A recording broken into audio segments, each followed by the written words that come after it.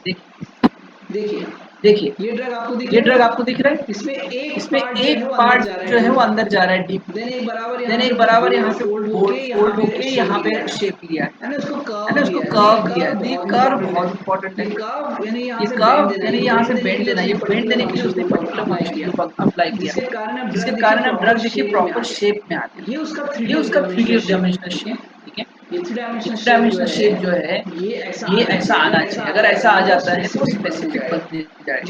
जितना आप उसको स्ट्रक्चर के हिसाब से बनाते जाओगे उतना वो उसके लिए स्पेसिफिक होते जाएगा और उतने ही कम साइड इफेक्ट्स, इसलिए इसको बोलते हैं SBD, structure based drug design. तो ये डी नोवो नहीं रहती, अंदाज से नहीं बनाते, स्ट्रक्चर को देख के आपको उसको हमेशा बनाते रहते। देखिए ये जो मूव हो रहा है इसको बोलते हैं पोज, ठीक है। पोज मीन्स जब ड्रग ये कौन से टाइप का डॉकिंग है बताएगा कोई? ये अभी जो हुआ वो कौन से टाइप का डॉकिंग है?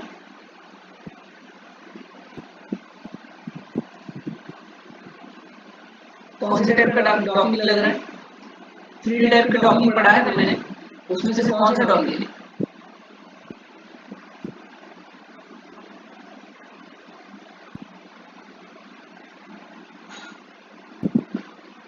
कौन से टाइप का लग रहा है? कौन मूव हो रहा है? ये जो पार्ट है ना ये ड्रग है, ठीक है, दिस इज अ ड्रग और ये ड्रग मूव हो रहा है यानी फ्लेक्सिबल है। वाइल प्रोटीन के हर एक अमीनो एसिड को स्टैटिक रखा हुआ है, इसका मतलब ये कौन से टाइप का डॉकिंग है?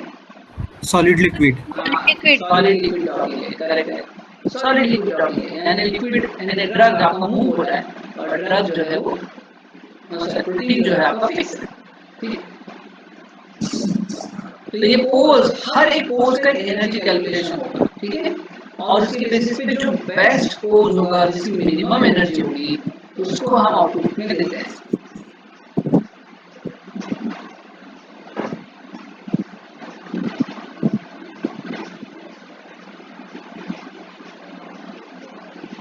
देखिए ये बाइंडिंग उसकी बेस्ट वो पोज है एनर्जी के मामले में, इसलिए उसका देखिए बेंड बराबर है, यहाँ से ऊपर आया और फिर उसने बराबर एक कैविटी पुट किया, तो ये कैविटी पूरी कवर किया उसने और खुद की इस तरह से शेप को बेंड किया कि वो उस प्रोटीन के लिए स्पेसिफिक बन गया।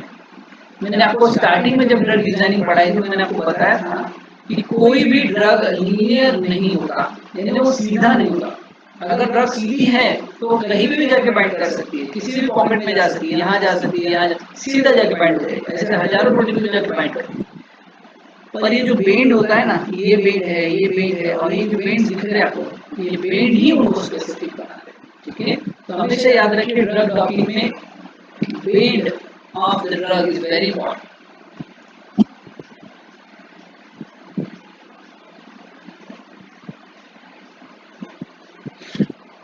ये इंटरेक्शन है, ठीक है, बॉन्ड बन रहा है hydrogen bonds between drug and the amino acids of the protein, इसके कारण ये इंटरेक्शन उसके साथ होगा और ये एक्टिव साइट को ब्लॉक कर सकता है, यानी बाइंड कर सकता है, जिसके कारण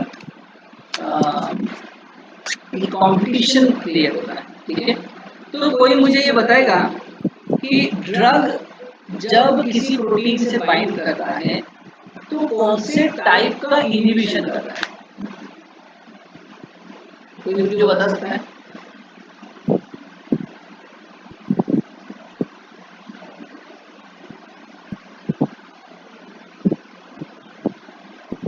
अगर आप किसी एंजाइम को ब्लॉक कर रहे हो विद यूजिंग अ ड्रग तो कौन से टाइप का इनहिबिशन होगा?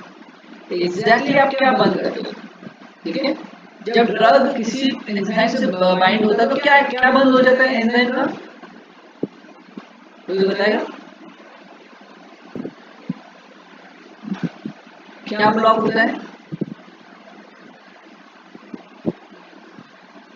एंजाइम के एक्टिव साइट पे जाके वो बाइंड करता है। तो एग्जैक्टली उसकी क्या क्या बंद हो गया? फंक्शन बंद हो गया ना उसका, एक्टिविटी बंद हो गई। एक्टिविटी क्यों बंद हो गई?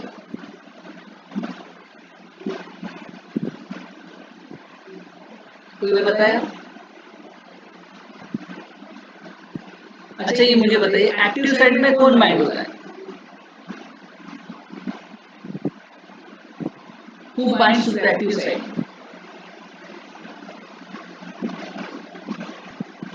एक्टिव साइट पे कौन बाइंड होता है बताइए ना।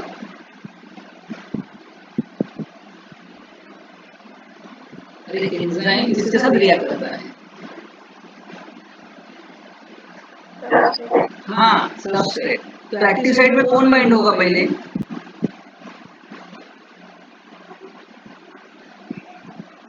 एक्टिव साइट में कौन बाइंड होगा?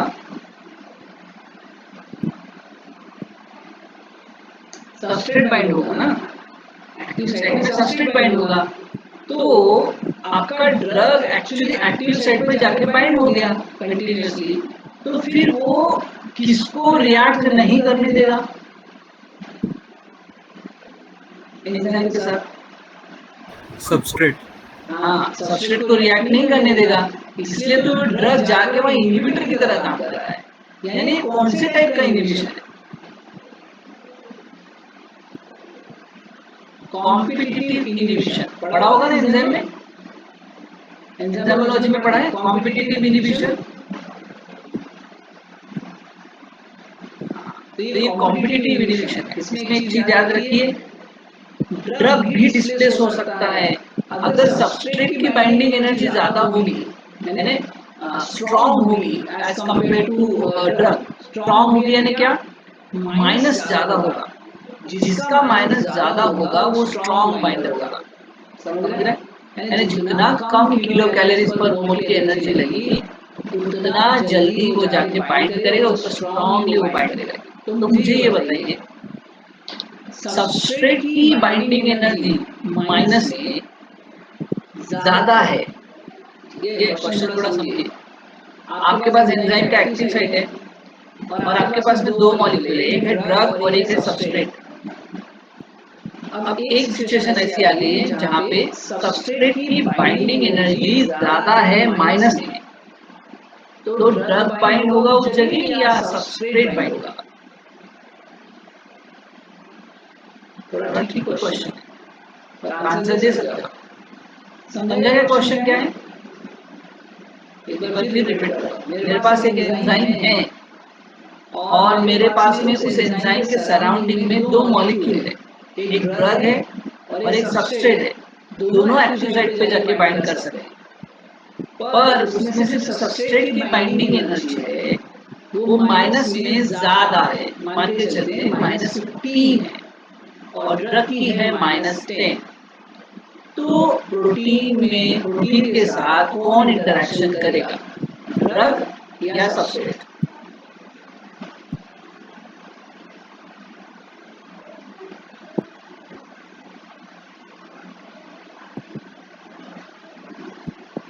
Who will interact?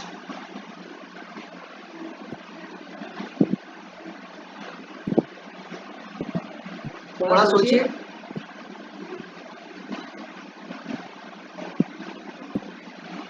किसी को कुछ आंसर देने, भले सही ना हो, चलिए बोलिए तो क्या लगता है किसी को? जिसकी एनर्जी माइनस में ज्यादा है, -15 है और एक की -10 है, कौन बाइंड करेगा एंजाइम को?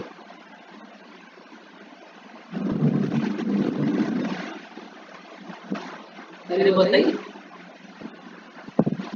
कोई आइडिया है? सी, जिसकी माइनस में एनर्जी ज्यादा रहेगी, यानी -15 है और एक का -10 है, तो -50 वाला क्या करेगा, -10 वाले को कॉम्पिटिटिवली इनहिबिट कर देगा बाइंडिंग में। यानी अगर आपका ये जो ड्रग है ये आपके सबस्ट्रेट से अगर माइनस एनर्जी में माइनस है, कम है, तो ये उसको डिस्प्लेस नहीं कर पाएगा। इसलिए क्या करना पड़ेगा, कि आपके एंजाइम को आपके सबस्ट्रेट से अगर दूर रखना है तो उसकी बाइंडिंग एनर्जी सबस्ट्रेट और एंजाइम रिएक्शन के बाइंडिंग एनर्जी से कम रखनी पड़ेगी। यानी -15 किसकी रहनी चाहिए, ड्रग की, और -10 अगर सबस्ट्रेट की है एंजाइम के साथ में, तो डेफिनेटली आपका ड्रग जाके क्या कर लेगा, उसको रिप्लेस कर देगा।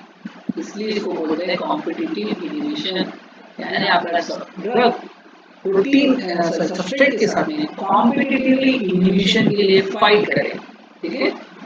और वो फाइट कौन से बेसिस पे रहेगी, फाइट रहेगी एनर्जी ऑफ बाइंडिंग, ठीक है। तो सबसे पहले करना क्या होता है, एंजाइम और सबस्ट्रेट की बाइंडिंग एनर्जी कैलकुलेट करनी पड़ती है, उससे कम आपके ड्रग की बननी चाहिए, ठीक है। अगर उससे कम है तो ही आपका ड्रग उसको डिस्प्लेस कर पाएगा, अदरवाइज सबस्ट्रेट जाके हमेशा बाइंड करेगा और आपके ड्रग को वहां से फेंक देगा, ठीक है। देखिए अब यहाँ पे बाइंड हो रहा है और धीरे धीरे पोज चेंज होते जा रहे हैं, तो धीरे धीरे उसकी बाइंडिंग एनर्जी भी कम होती जा रही है।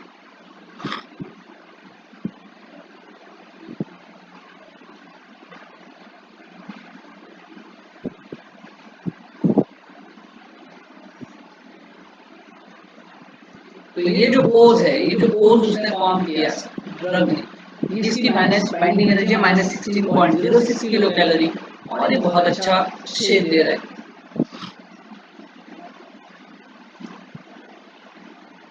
यहाँ पे देख रहे हैं, ये श्रोडिंगर का है।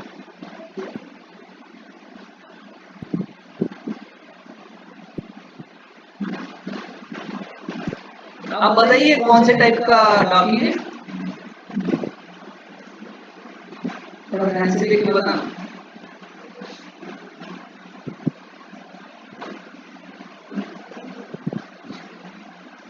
कौन से टाइप का डॉगी है,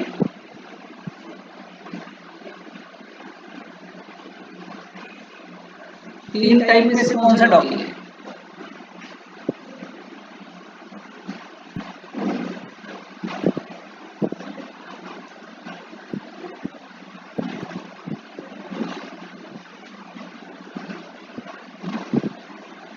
कौन सा है बताइए, लिक्विड लिक्विड है, दिख रहे हैं, दोनों मूव कर रहे हैं, लिक्विड लिक्विड है। देखिए ना, देखिए शेप देखिए, यहाँ पे अमीनो एसिड भी मूव कर रहे हैं और ये ड्रग भी मूव कर रहा है, इसलिए लिक्विड लिक्विड है, ये हाई लेवल है। देखिए जब ये ग्रुप जो है इधर डायरेक्शन करता है तो बॉन्ड बनाता है, और जब इधर चला जाता है तो बॉन्ड नहीं बनाता। देखिए इसलिए बॉन्डिंग उसकी इंपॉर्टेंट। देखिए ये है आपका लिक्विड लिक्विड, इसमें हर एक अमीनो एसिड मूव कर रहा है, तो जब मूव करता है ना तो कैलकुलेशन पावर जो है, एनर्जी ऑफ जो एनर्जी लग रही है उसको कैलकुलेशन को बहुत ज्यादा लगती है, इसलिए आपको कंप्यूटेशनल पावर जरूर ज्यादा लगती है। ये डीएनए भी टारगेट रह सकता है।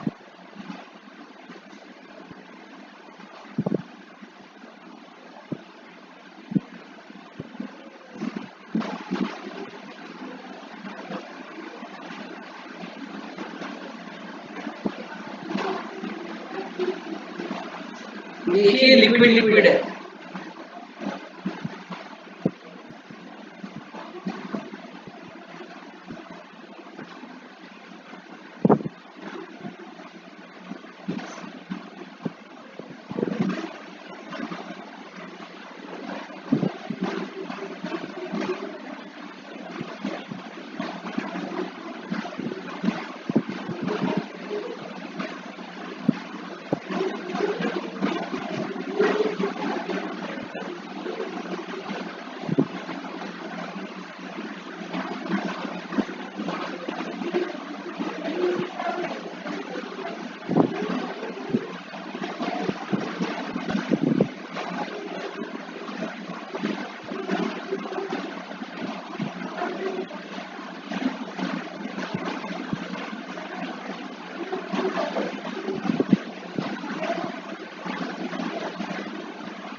देखिए समझ रहे हैं, प्रोटीन क्या होता है ना, प्रोटीन शेप चेंज करता है फंक्शन करते वक्त। मतलब आपको दिख रहा है क्या शेप चेंज हो रहा है।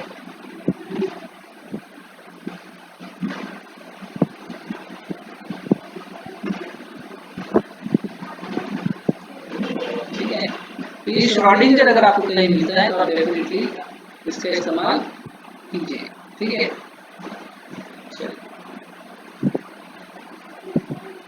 अब डॉकिंग इज ओवर। ठीक है, अब हमारा नेक्स्ट टॉपिक पढ़ना है, that is what is a different topic completely. इसका नाम है comparative toxicogenomics database. So drug docking is over. ठीक है, now we are going into a different topic. किसी का माइक शुरू है क्या, आवाज आ रहा है, चेक कर लीजिए किसका है।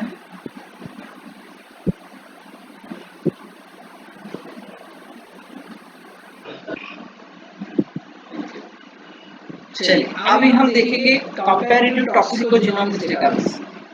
ये फार्माकोजेनोमिक्स जैसा ही है, इसको टॉक्सिकोजेनोमिक्स कहते हैं। ठीक है, ये बहुत इंपॉर्टेंट है अगर आप इन्वायरमेंटल साइंस में स्टडी करेंगे इन फ्यूचर, खासकर नीली जैसे ऑर्गेनाइजेशन से या फिर जहाँ पे भी टॉक्सिकोलॉजिकल स्टडीज की जाती है उनके लिए बहुत काम की चीज़ है। ये सुंदर डेटाबेस है जिससे आप बहुत कुछ सीख सकते हो। ठीक है, कौन सा केमिकल क्या रिएक्शन देता है, कैसे डिटेक्ट किया जा सकता है कि उसमें वो पर्टिकुलर रिएक्शन हो रही है, ये सारी चीज़ें आप यहाँ से समझ सकते हैं। इसको थोड़ा सा बैकग्राउंड ले लेते पहले। ठीक है, बैकग्राउंड लेने के लिए सबसे पहले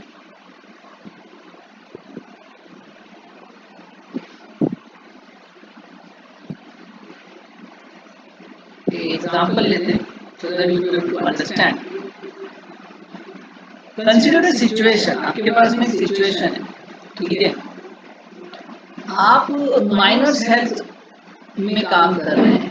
ठीक है, और माइनर हेल्थ में जितने भी माइन में काम करने वाले वर्कर्स हैं वो उनका जो लेवल होता है, यानी जो वर्किंग लेवल्स होते हैं वो अलग अलग। कुछ लोग जो होते हैं वो मैनेजर लेवल के होते हैं, कुछ लोग जो होते हैं वो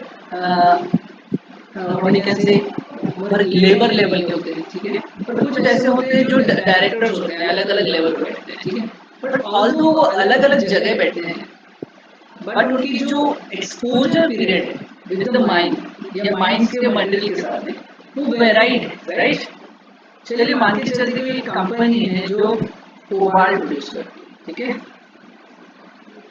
प्रोड्यूसेस व्हाट, कोबाल्ट। जब वो कोबाल्ट प्रोड्यूस कर रही है, ठीक है, तो कोबाल्ट हो गया या एल्यूमिनियम हो गया, ऐसे कोई भी चीज अगर वो बना रही है तो ये क्या है, हेवी मेटल्स है। राइट, हेवी मेटल्स है। ये हेवी मेटल अगर आप ज्यादा क्वांटिटी में लेंगे तो it will turn out to be toxic material. तो जब टॉक्सिक हो जाता है तो उसके सिम्टम्स दिखेंगे आपको। ठीक है, अब जब सिम्टम्स की बात आती है, तो दो टाइप के सिम्टम्स होते हैं, one is negative polymorphism and another is molecular. ठीक है, यानी कुछ ऐसे सिम्टम्स होंगे उस टॉक्सिन्स के या टॉक्सिक मटेरियल के कि आपको जो आंखों से दिख जाए। ठीक है, पर कुछ ऐसे होते हैं जो आंखों से नहीं दिखते, उनको मॉलिक्यूलर लेवल पे इन्वेस्टिगेट किया जाएगा। तो जब भी कोई केमिकल, ठीक है, सिंथेसाइज किया जाता है, ठीक है, तो उसका MSD करते हैं, that is material safety data sheet create की जाती है। मटेरियल सेफ्टी डेटा शीट में क्या होता है, हेल्थ, उसका केमिकल नेचर और इन्वायरमेंटल इफेक्ट ये स्टडी की जाती है, और उसके बेसिस पे उसको लॉन्ग टर्म में स्टडी किया जाता है कि उसका लॉन्ग टर्म इफेक्ट क्या है। ठीक है, इसका सबसे बड़ा एग्जांपल है पॉलीइथिलीन, है ना। पॉलीइथिलीन ये यूज करने में तो बड़ा अच्छा है, यानी उसकी यूटिलिटी न्यूमरस है। ठीक है, यानी इतना ज्यादा वो इस्तेमाल होता है, पर उसका लॉन्ग टर्म इफेक्ट तो हमको समझ में आ रहा है कि लॉन्ग टर्म इफेक्ट क्या है, इट इज परसिस्टेंट, यानी वो परसिस्ट करता है, जिंदगी भर आपके साथ रहेगा, जब तक आप जिंदा रहोगे आपको वो दिखते रहेगा। ठीक है, यानी वो परसिस्टेंट है, यानी नॉन डिग्रेडेबल, एक प्रकार से, है ना, non degradable. It takes nearly 200 years तक कहा जाता है। तो जब ये 200 साल जिएगा तो वो 200 साल में उसके ऊपर 200 साल की रिएक्शन होगी और वो धीरे धीरे क्या होते जाएगा, ट्रांसफॉर्म होते जाएगा अलग अलग कंपोनेंट्स। रिजल्ट में उससे जो मॉलिक्यूल्स क्रिएट होंगे, डिराइव्ड मॉलिक्यूल्स होंगे, उनके आपके बॉडी के ऊपर इफेक्ट्स आएंगे, ठीक है।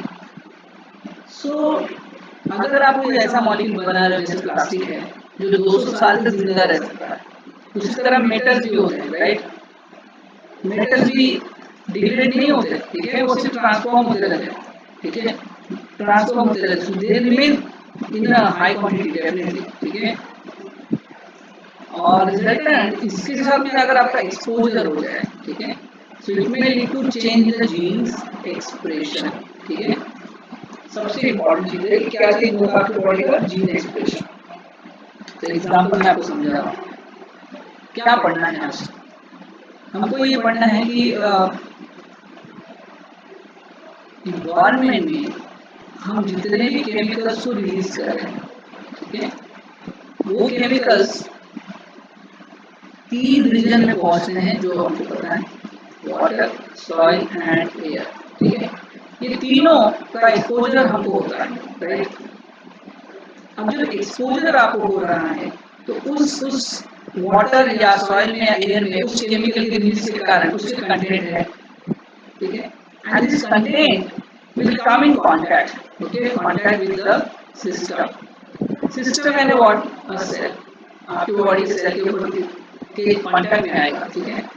अगर इसका एक थ्रेशोल्ड लेवल जो है वो जो कि मिनिमम है उससे अगर अबव है, ठीक है, सो इट में अफेक्ट योर बॉडी, ठीक है, यानी इट में affect your cellular system.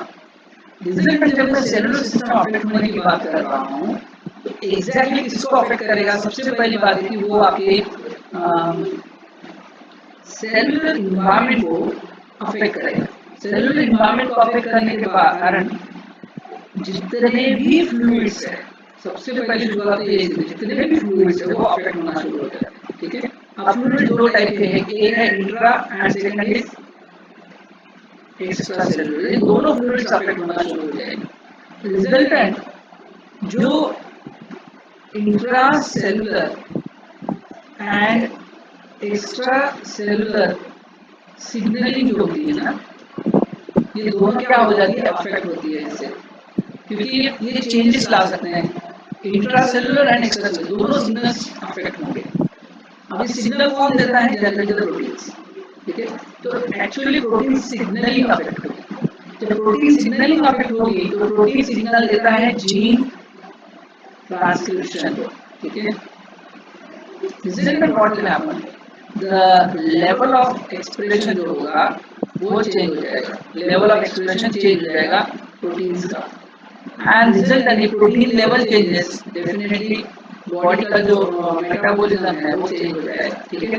And result you see some kind of disease output, ठीक है। एंड तब आपको फर्स्ट टाइम पता चलता है दैट यू गॉट एक्सपोज्ड। ये बहुत सुंदर है, मैं आप इसको पढ़ोगे तो आपको समझ में आती है। मैंने सारी चीजें समझाई ना, मैं एक बार फिर से समझा दूं। You are living in environment, ठीक है, जहाँ पे आप रोज हजारों केमिकल्स के एक्सपोजर में आते हो, रिलीज करते हो, ठीक है, जो वाटर में, सॉइल में और एयर में जाता है। Everyday we are coming in exposure of it, ठीक है। आजकल देखिए बहुत सारे लोगों को स्किन के प्रॉब्लम हो रहे हैं, एयरबॉर्न प्रॉब्लम्स हो रहे हैं, ठीक है। ये तो बहुत डायरेक्ट इफेक्ट हो जाते हैं, ठीक है। ये इसी के कारण है, because we are using numerous chemicals. Then ये जो कंटेंट्स होते हैं एक्सपोजर के कंटेंट में अगर आने के बाद सिस्टम अफेक्ट होता है। सिस्टम कौन है? सेल। तो सेल तब तक उसको सस्टेन करता है जब तक एक थ्रेशोल्ड लेवल, ठीक है, थ्रेशोल्ड लेवल है उसको मिनिमम क्वांटिटी वो सहन कर सकता है। पर अगर वो उससे अबव हो जाता है तो उसका सेलुलर सिस्टम अफेक्ट होना शुरू हो जाता है। एग्जैक्टली सेलुलर सिस्टम कैसे अफेक्ट होता है? सेलुलर इन्वायरमेंट जो है वो दो टाइप का है, एक इंट्रा सेलुलर इन्वायरमेंट और एक एक्स्ट्रा सेलुलर इन्वायरमेंट। ये दोनों को जो कंट्रोल करता है वो सिग्नलिंग सिस्टम। ये सिग्नलिंग सिस्टम आपकी जो मेटल्स है, हेवी मेटल है, टॉक्सिक केमिकल्स है, ये अफेक्ट करते हैं। एक्चुअली सिग्नलिंग जब अफेक्ट होती है तो कौन अफेक्ट हो रहा है? प्रोटीन्स का डिसबैलेंस हो जाता है। रिजल्टेंट जो प्रोटीन्स ट्रांसक्रिप्शन फैक्टर्स होते हैं वो जीन के ट्रांसक्रिप्शन को भी चेंज करते हैं। इसके कारण level of expression of the gene जो है वो चेंज होगा, रिजल्टेंट प्रोटीन लेवल भी चेंज होगा, and it brings about the change in the metabolism of the body, and resultant you see the disease output, and that can happen when you got exposed to the toxic metals या फिर chemicals, right? तो एक normal person है और एक exposed person है, ठीक है? सो नॉर्मल का जो एक्सपोजर है वो तो 0 है आज के डेट में, मान के चलते हैं, और एक्सपोज का जो एक्सपोजर परसेंटेज है वो 100 है। रिजल्टेंट मॉडल आपको you can do the comparative study, ठीक है? आप उनके बीच में क्या कर सकते हो? कंपैरेटिव स्टडी कर सकते हैं कि अगर किसी को किसी नए केमिकल का एक्सपोजर अगर हो गया है तो उसका जो बिहेवियर है वो कैसे होगा, तो कंपैरेटिव स्टडी में हम कर सकते हैं। और वो स्टडी करने के लिए आपके पास में दो प्लॉयज हैं, दो वेज है जिसके कारण आप स्टडी कर सकते हैं। एक है आप प्रोटीन लेवल पे स्टडी करिए और दूसरा है आप एक्सप्रेशन लेवल पे स्टडी करिए, यानी आप सीडीएनए लेवल पे स्टडी करिए। ये दो लेवल पे आप स्टडी कर सकते हो कि ये पर्सन उससे एक्सपोज हुआ है। अब ये बड़ा मुश्किल है, that is very tough to relate the direct action of toxic compound with gene expression, ठीक है? अब ये बड़ा मुश्किल है।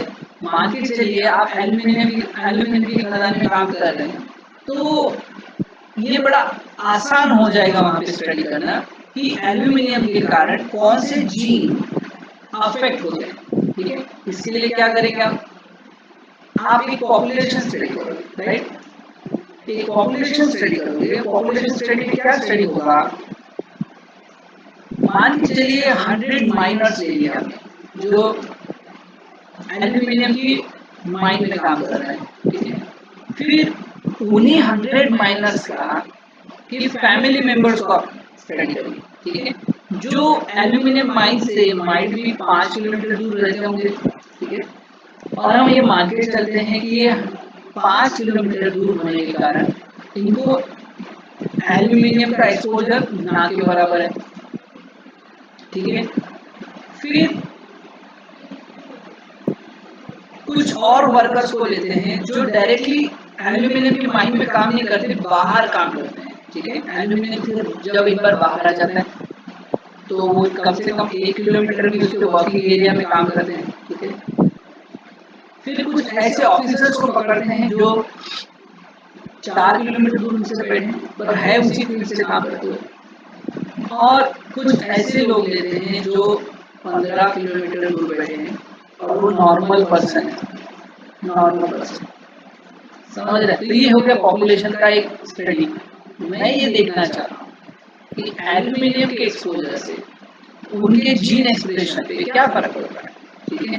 तो वो करने के लिए मैं अलग टाइप की पॉपुलेशन लूंगा। 100 माइनर्स जो एल्यूमिनियम माइन में रियली काम करते हैं, जिनका एक्सपोजर सबसे ज्यादा है, ये हाई है ना, ये समवॉट है, ठीक है? देन ये मे भी है, ठीक है? एंड इनको हम बोल सकते हैं एक प्रकार से नन, ठीक है? या फिर नेग्लिजिबल, ठीक है? उतना रेगुलर एक्सपोजर नहीं है। तो ये सारे जो टाइप है लोग हैं ये अलग अलग टाइप के हैं। अगर मैं इन सबका डेटा जोड़ दूं एक साथ, ठीक है? तो मुझे एक ऐसा पिक्चर दिखेगा जिसकी वजह से मैं देख सकूंगा कि एल्यूमिनियम के एक्सपोजर के कारण set of genes are getting either switched off, ठीक है? ऐसा हो सकता है कि माइनर्स, ये जो 100 माइनर्स को स्टडी कर रहे हैं, इनके अंदर मैं ऐसा एक जीन देखूंगा, ये सेट ऑफ जीन या जीन्स हो सकते हैं जो क्या हो गए हैं, स्विच ऑफ हो गए। अब मैं बोल रहा हूँ स्विच ऑफ हो गए, तो जो 15 किलोमीटर दूर बैठा हुआ नॉर्मल पर्सन है, क्या उसके अंदर भी स्विच ऑफ है क्या? नहीं, उनके अंदर वो कौन है, स्विच ऑन है। इसका मतलब ये हो जाएगा कि एल्यूमिनियम के एक्सपोजर के कारण वो जीन क्या हो रहा है, स्विच ऑफ। समझ रहे? अगर ऐसा मुझे कुछ मिलता है तो समझ रहे, देन स्विच ऑफ हो गया, या फिर ओवर एक्सप्रेस हो गया। ओवर एक्सप्रेशन भी हो सकता है, यानी एक नॉर्मल पर्सन में, ठीक है, एक एक्स वाई जेड नाम का प्रोटीन है जो 5000 कॉपी में मिलता है, ठीक है, 5000 कॉपी में मिलता है, या उसके उसके 300 सीडीएनए बचे, ठीक है, उसके 300 सीडीएनए बचे नॉर्मल में। और आपने देखा कि एल्यूमिनियम एक्सपोजर वाले लोग जो हैं उनके अंदर आपको दिख रहे हैं 15,000 प्रोटीन, ठीक है, 15,000 प्रोटीन, एंड उसकी जो सीडीएनए है वो 500 हो गए हैं। इसका मतलब है कि वो ओवर एक्सप्रेस हो रहा है, वो जीन ओवर एक्सप्रेस हो रहा है because of what, aluminium exposure. तो ये भी हो सकता है, इसके उल्टा भी हो सकता है, रिप्रेस हो सकता है, ठीक है। सो स्विच ऑन या स्विच ऑफ हो सकता है, ओवर एक्सप्रेस या लोअर एक्सप्रेस हो सकता है। तो अगर आप कुछ 15 जीन्स का स्टडी कर, मान के चलते 15 जीन्स, ठीक है, for the effect of aluminium on the expression, यानी 15 जीन्स का for the effect of aluminium on the expression, तो इसमें से 1 और 2 और 3 या उससे ज्यादा क्या बन सकते हैं, marker for the detection of the aluminium exposure, ठीक है। क्या होगा ना, ये 15 जीन्स अगर आपने स्टडी की है, तो ये 15 जीन्स में से 15 के 15 आपको हर बार मार्कर की तरह काम नहीं लेंगे। आप जब डिटेल स्टडी करेंगे तो आपको शायद 1, 2 या 3 ऐसे जीन्स देखेंगे जो मार्कर की तरह इस्तेमाल कर सकते हैं। यानी मान के चलिए कि आपको एल्यूमिनियम का एक्सपोजर हो गया है, तो आपको कैसे पता करना पड़ेगा, बताया जाएगा कि आपको एल्यूमिनियम का एक्सपोजर हुआ है या नहीं हुआ है, ठीक है। तो इसलिए आपको एल्यूमिनियम के माइंस में काम करने वाले लोगों का फैक्ट्री का जीन एक्सप्रेशन डेटा सेट लेना पड़ेगा, तभी आप बता पाओगे कि हाँ देखिए इनके अंदर ये एक्सप्रेशन ज्यादा बढ़ता है और सेम आपके अंदर भी बढ़ा है, इसका मतलब है कि आपको एल्यूमिनियम का एक्सपोजर हो गया है, ठीक है। इस तरह से आप उसको रिलेट कर सकते हो, and that's why it is known as comparative toxicogenomics database. बहुत सुंदर है, चलिए देखते हैं। तो यहाँ पे आपको ये सारी चीजें आपको मिल गई। So it's an illuminating how chemicals affect the human health, ऐसा लिखा है यहाँ पे। It's a comparative toxicogenomics database। यहाँ पे सिर्फ ह्यूमन का ही डेटा नहीं मिलेगा, आपको बर्ड्स का भी मिलेगा, एलिगेटर्स का भी मिलेगा, फ्रॉग्स के भी मिलेंगे, फिशेस के भी इंफॉर्मेशन मिलेगी कि उनके बॉडी के ऊपर क्या क्या चेंजेस आए हैं। चलिए सर्च करते हैं। सर्च करने के लिए आप अलग अलग वे दे सकते हैं। सबसे पहली बात है कि आप केमिकल्स के बेसिस पे भी सर्च कर सकते हैं, ठीक है। तो ग्लाइफोसेट लेते हैं, ये वन ऑफ द हर्बिसाइड है, ठीक है, इसको चेक करते हैं। ग्लाइफोसेट, इसके ये सारे नाम से इक्विवेलेंट नेम्स है। इसका सैस नंबर है, आपको सबको समझ में आ रहा है सैस नंबर क्या है, ठीक है, 10718336 ये सैस नंबर है, ये उसका स्ट्रक्चर है। एंड अगर किसी को ग्लाइफोसेट का एक्सपोजर हो जाता है तो सबसे ज्यादा जीन अफेक्ट होने वाला कौन है, ESR। देखिए ESR, यानी अगर आपकी बॉडी में ग्लाइफोसेट चला जाता है गलती से तो ESR1 जीन इंटरैक्ट करता है उसके साथ। इसके लिए 24 रेफरेंसेस है लिटरेचर में, ठीक है। उसके बाद सेकंड जीन जो सबसे ज्यादा अफेक्ट होता है वो है बैक्स, फिर है CAT3, फिर CAT3, CAT3, BCL2। इस तरह से नाम दिए गए ये जीन्स है जो टॉप इंटरैक्ट कर रहे हैं आपके केमिकल के साथ में अगर आपकी बॉडी में चला रहे हैं। चलिए इसको क्लिक करते हैं, देखिए तो क्या हो रहा है यहाँ पे समझा रहा है। Efimoxyfen inhibits the reaction of glyphosate, results in increased expression of ESR1। ठीक है, Efimoxyfen ये इनहिबिट करता है रिएक्शन ऑफ ग्लाइफोसेट और इससे कारण ESR1 का प्रोटीन एक्सप्रेशन बढ़ जाता है। मैंने आपको ऑलरेडी समझाया इंट्रासेलुलर और एक्स्ट्रासेलुलर एनवायरनमेंट अफेक्ट करते हैं chemicals, resultant gene expression affect हो रहे हैं। ठीक है, तो ESR1 जीन जो है इतने सारे रेफरेंसेस के साथ में टॉप में है और इनके सारे ये सारे ऑथेंटिकेटेड ऑर्गेनिजम्स हैं। देखिए not only human, other organisms में भी ये स्टडी किया गया है। देखिए यहाँ पे स्टडी किया है होमो सेपियन और डैनी और रेनियर ने ज़ेब्रा फिश में भी उसका स्टडी किया गया है। इससे हमको ये पता चलता है कि अगर आपके बॉडी में ग्लाइफोसेट का एक्सप्रेशन हुआ, एक्सपोजर हुआ, तो ESR1 जीन अफेक्ट हो रहा है, उसके साथ साथ में ये सारे बाकी के जीन अफेक्ट हो रहे हैं। देन जीन इंटरेक्शन हमारा हो गया पढ़ के, ये भी डिटेल देखते हैं। जीन इंटरेक्शन अभी देखिए ये सारे वो जीन्स है जो अफेक्ट हो रहे हैं। ठीक है, और सबका लिटरेचर यहाँ पे दिया गया है, कौन से जीन्स एक्सप्रेशन अफेक्ट हो रहे हैं ये देखना है। देखिए टोटल 1688 जीन्स का लिंकिंग किया गया है ग्लाइफोसेट के साथ में। देखो कितना बड़ा ह्यूज डेटा इंफॉर्मेशन, यानी glyphosate is a very dangerous molecule. पर सबसे ज्यादा जो टॉप अफेक्ट होता है वो ESR1 है, उसके बाद में बैक्स और फिर CAT3, यानी ये मार्कर्स है। ये कौन है, ये मार्कर्स है। यानी आपको ग्लाइफोसेट के ऊपर रिसर्च करना है तो आपको ESR1 मार्कर स्टडी करना पड़ेगा, बैक्स, CAT3 और CAT3 और BCL, ये टॉप मार्कर से स्टडी करना। अब ग्लाइफोसेट से कौन से डिसीजेस होते हैं?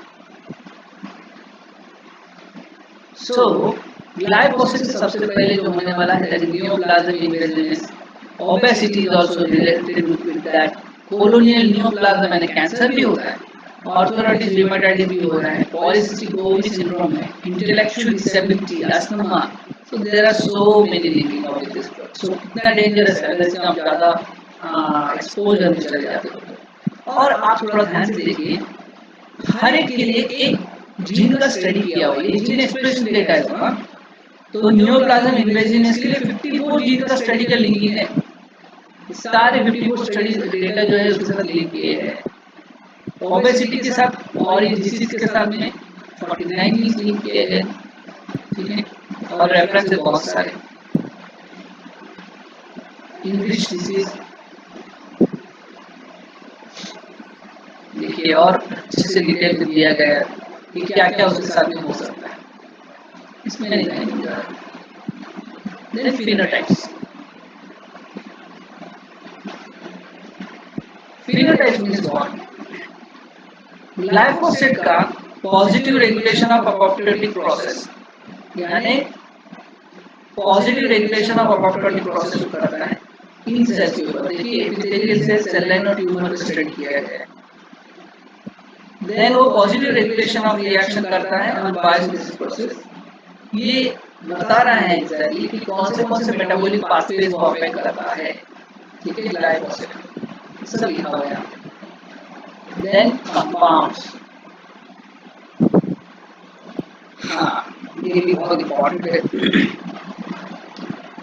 अब मान के चलिए कि आपके पास आपके सराउंडिंग वाटर में ग्लाइफोसेट रिलीज हो रहा है, खासकर जो एग्रीकल्चर के खेतों के आजू बाजू में रहने वाले लोग होते हैं जिनका घर खेतों में होता है, उनका ग्लाइफोसेट से एक्सपोजर होना बहुत कॉमन है। क्यों? क्योंकि जनरली सॉइल में डाला जाता है हर्बिसाइड और जब वो पानी आता है तो उसका वाटर बॉडी जाना डेफिनेटली है। तो हम जब खेतों के आजू बाजू में पानी पीते हैं तो डेफिनेटली कुएं का ही पानी पिए।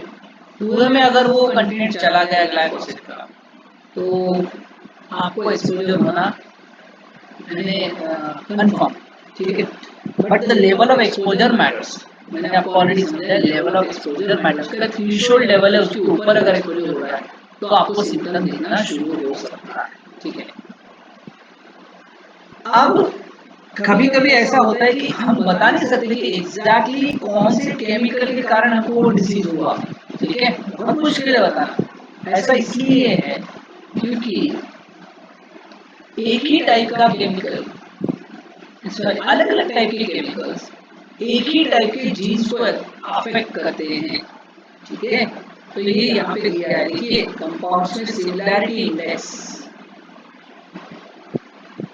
अगर आपको लगता है कि मुझे ग्लाइफोसेट का एक्सपोजर हुआ है, ठीक है, या आप ऐसा मान के चल रहे हो कि मेरे एरिया में ग्लाइफोसेट भी है और इमिडाक्लोप्रिड भी है, ठीक है, इमिडाक्लोप्रिड भी उस सॉइल में, ठीक है। तो फिर बहुत मुश्किल हो जाएगा एग्जैक्ट बताना कि किसके कारण आपको एक्सपोजर हुआ। क्यों? क्योंकि उसके 334 जीन ऐसे हैं जो कॉमनली अफेक्ट होते हैं। यानी अगर आपके सॉइल में, आपके पानी में, आपके हवा में इमिडाक्लोप्रिड और ग्लाइफोसेट दोनों हैं, तो ये 334 जीन कॉमनली अफेक्ट होंगे, ठीक है। तो आपको अगर डिस्टिंग्विश करना है कि जो रिएक्शन हो रही है या वो इमिडाक्लोप्रिड से है या फिर ग्लाइफोसेट से है, तो क्या करना पड़ेगा, इसको क्लिक करिए। इसको क्लिक करने के बाद में आपको ना वेन डायग्राम दिखेगी। तो एक तरफ ग्लाइफोसेट है और एक तरफ है इमिडाक्लोप्रिड, दोनों का जीन एक्सप्रेशन हो रहा है। इसके साथ 1688 जीन्स, 1688 जीन्स लिंक है, इसके साथ 443 जीन्स लिंक है, और इसमें से जो कॉमन जीन है वो यहाँ दिखाए गए हैं, यानी 334 ऐसे जीन्स जो कॉमन है दोनों के अंदर। तो आपको अगर इनको डिस्टिंग्विश करना है तो इमिडाक्लोप्रिड की बचे हुए 109 है, उसको इन्वेस्टिगेट करें, और ग्लाइफोसेट के बचे हुए 1354 जीन्स जो है उनको इन्वेस्टिगेट करें, ठीक है। तो जीन्स देखिए यहाँ पे कौन से हैं, genes only related to the glyphosate. वो जीन्स कौन से हैं जो सिर्फ ग्लाइफोसेट से रिलेट करते हैं, हमको इमिडाक्लोप्रिड से नहीं करते। तो देखिए यहाँ पे लिखे हुए हैं, ये सिर्फ ग्लाइफोसेट से ही अफेक्ट होते हैं, ठीक है। This gets only affected by glyphosate. ये सिर्फ इमिडाक्लोप्रिड से होते हैं और ये दोनों से अफेक्ट होते हैं, यानी कॉमन है दोनों के अंदर। तो आप दोनों को साथ में पढ़ना चाहते हो तो ये कॉमन ले लीजिए, अलग अलग पढ़ना चाहते हो तो इनसे आप ले सकते हैं, ठीक है। तो ये हो गया कंपाउंड्स का इंटरेक्शन और जीन एक्सप्रेशन डेटा, ठीक है। देन पाथवेज, ग्लाइफोसेट जो है वो हमारे बॉडी के कौन से रिएक्शंस को अफेक्ट करता है, जैसे मैंने अभी बताया था आपको यहाँ पे, ठीक है, कि आपके सिस्टम को अफेक्ट करता है, राइट। आपके सिस्टम को अफेक्ट करता है, एक्सप्रेशन लेवल अफेक्ट करता है, आपकी रिएक्शंस को अफेक्ट करता है, बॉडी मेटाबॉलिज्म को अफेक्ट करता है। तो कौन से मेटाबॉलिज्म को अफेक्ट कर सकता है वो यहाँ पे दिया गया है।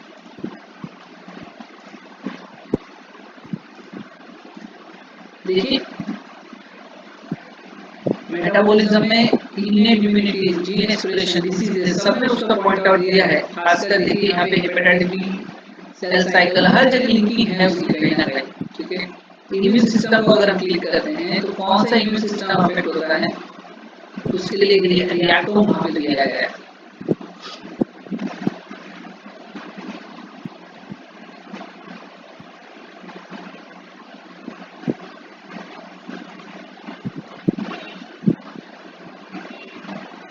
देखिए ये रिएक्शन है जो अफेक्ट करता है आपका ग्लाइफोसेट, ठीक है।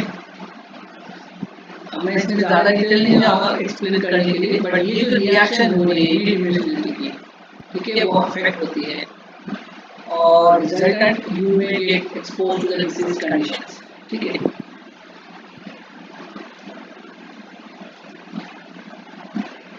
क्लियर? तो जीन्स में जा सकते हैं यहाँ से, ये सारी चीजें रिकॉर्ड हो रहे हैं उसके अंदर, और डिसीजेस कौन से हो रहे हैं ये भी आप पढ़ सकते हैं, यहाँ पे सब दिया हुआ है।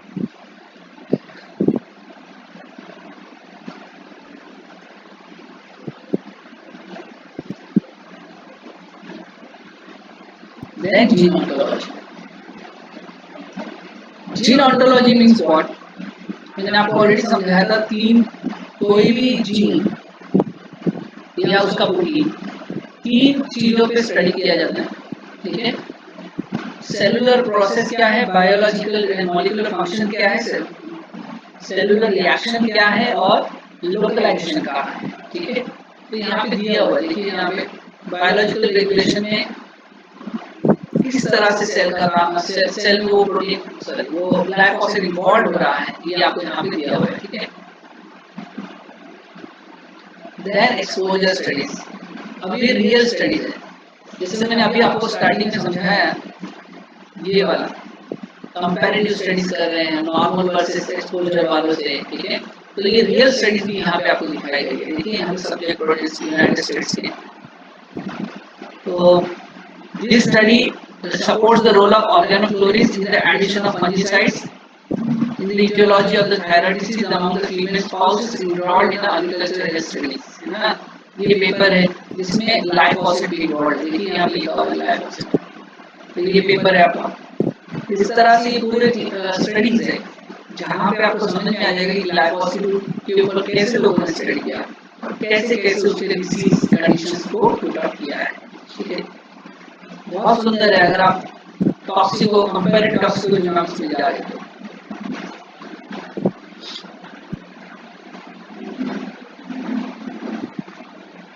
जिनको इन्वायरमेंटल साइंस में इंटरेस्ट है उन्होंने ये चीज तो डेफिनेटली करना चाहिए, ठीक है? ये एक्सपोजर डिटेल है, ये एक्सपोजर डिटेल है, दिख रहा है आपको? देखिए जैसे मैंने अभी आपको बताया था, कंपैरेटिव स्टडीज है, वहाँ पे आप हेल्थ वर्कर को ले रहे हो, ठीक है? एल्यूमिनियम माइंस में काम करने वाले हैं और कंपैरेटिव स्टडीज कर रहे हैं, यहाँ पे भी वो स्टडी दिया हुआ है, देखिए यहाँ पे कौन से कैसे स्टडी करते, देखिए यानी अगर आपको कल जाके ग्लाइफोसेट पे स्टडी करना है तो 13 रिसेप्टर्स है जो स्टडी कर सकते हैं आप। देन रिसेप्टर्स में वर्कर्स लोगों को आप ले सकते हैं। रिसेप्टर्स के नोट्स क्या है, farmer applicators equipped prepare during application, day of application, ठीक है? तो ये फार्मर जनरली आपको लेना है ग्लाइफोसेट के लिए, यानी आप माइंस के लोग नहीं ले सकते, आपको लेने पड़ेंगे फार्मर्स। यूनिट बेस्ड इन्वेस्टिगेशन करते हैं, यूनिट के बेसिस पे आप स्टडी कर रहे हो ग्लाइफोसेट का। एक्सपोजर मार्कर कौन है, हर्बिसाइड्स के मार्कर्स लेने पड़ेंगे। हर्बिसाइड एक्सपोज होने वाले लोगों के लिए कुछ स्पेशलाइज्ड मार्कर्स हैं, जो बोलते हैं हर्बिसाइड मार्कर्स, वो आपको लेने पड़ेंगे, ठीक है? देखिए यहाँ पे हर्बिसाइड ये जो मार्कर्स है स्पेशलाइज्ड मार्कर्स है। अगर आपको अगर प्रोटियोमिक्स पढ़नी है उनकी, तो इन प्रोटीन की स्टडी करनी पड़ेगी, इनके एक्सप्रेशन स्टडी करनी पड़ेगी आरटीपीसीआर, ठीक है? मार्कर लेवल जो है 7.2 पार्ट पर मिलियन होता है, यानी जो यूनिट सैंपल आएगा उसके अंदर 7.2 पार्ट पर मिलियन आपको क्या मिलेगा, ग्लाइफोसेट। ये भी आपको डिटेक्ट करना है। ज्योमेट्रिक मीन से आप कैलकुलेशन कर सकते हैं या मैक्सिमम मेथड से कर सकते हैं। कंट्री ऑफ ओरिजिन कॉलोनी है, डिसीजेस यहाँ पे बताइए लिंक की हुई है, देखिए respiratory sound and neoplasm link किया गया इनको इस तरह से। एंड देन रेफरेंसेस है, बहुत सारे रेफरेंसेस है, 120 रेफरेंसेस आपको यहीं से डायरेक्टली मिल जाएंगे, ठीक है? जो जीन एक्सप्रेशन से आपको उस पर्टिकुलर डिसीज के लिए लिंक अप कर सकते हैं। ये बहुत सुंदर वेबसाइट है, आप इसको अच्छे से यूज करें।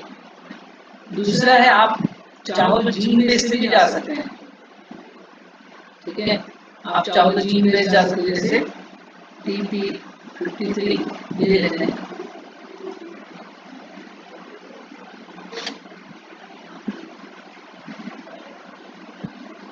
तो ये TP53 अब जीन बेस डाल रहा हूँ, ठीक है? TP53 कौन से केमिकल से ये होता है, अफेक्ट होता है, इस तरह से भी आप सर्च कर सकते हैं, ठीक है? तो ये हो गया कंपैरेटिव टॉक्सिकोजेनोमिक डेटाबेस। एनवायरमेंटल साइंस में जिनको भी इंटरेस्ट है या आपको पढ़ना है इसके बारे में, तो आप यहाँ से शुरुआत करिए, बहुत सुंदर है और फ्यूचर में आपको बहुत काम आएगा, ठीक है? कोई डाउट है, कोई क्वेश्चन पूछना है इसके अंदर?